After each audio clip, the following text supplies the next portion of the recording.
Astronauts could live in a 3D printed village on the surface of the Moon in as little as 15 years under plans put forward by the European Space Agency. Officials from around the world recently discussed proposals for the first permanent base on the Moon designed to replace the International Space Station.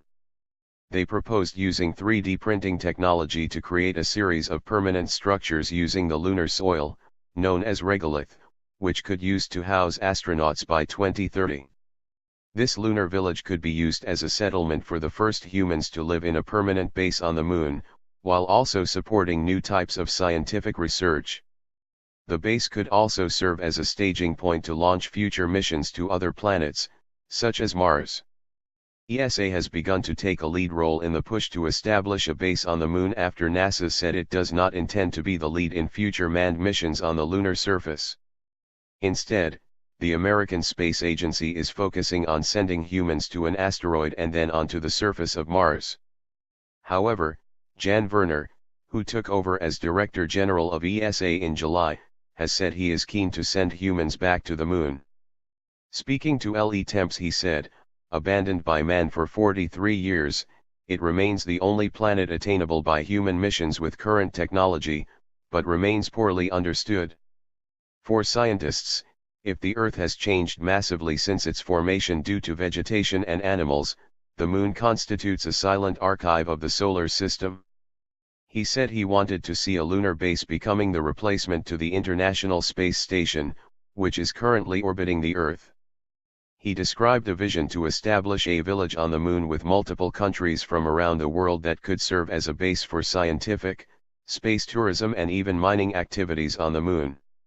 He said, "There is the regolith, an ideal material for making concrete. We could mold structures, such as an astronomical observatory, on the far side."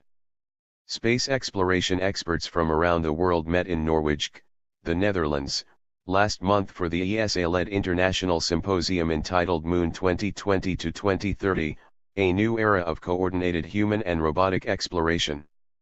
They discussed new technologies that could help to support human life on the Moon, including new spacesuits, habitats, and ways of producing food.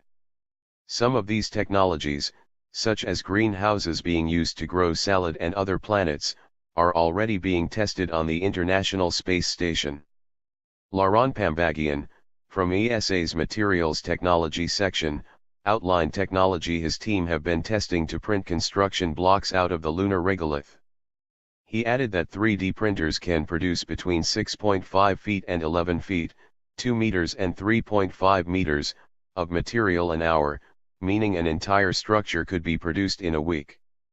By sending a robot capable of building structures from the lunar soil, it may be possible to have these in place in time for a manned mission to the Moon.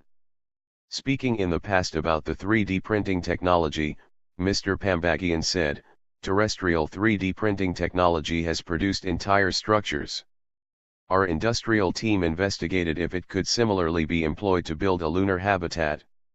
Artists' impressions of such a lunar base released by ESA have been compared to the underground buildings inhabited by the children's TV characters the Teletubbies. Scientists also discussed a possible location for a base with astronomers favoring the far side of the Moon, as it would allow radio telescopes to peer into space without being affected by transmissions from Earth. However, according to Space.com, Europe now appears to be leading the international efforts to put humans back on the Moon. Kathy Lorani, NASA CAO chair for the Exploration Roadmap Working Group who attended the symposium, said, "The ESA space exploration strategy sets the Moon as a priority destination for humans on the way to Mars.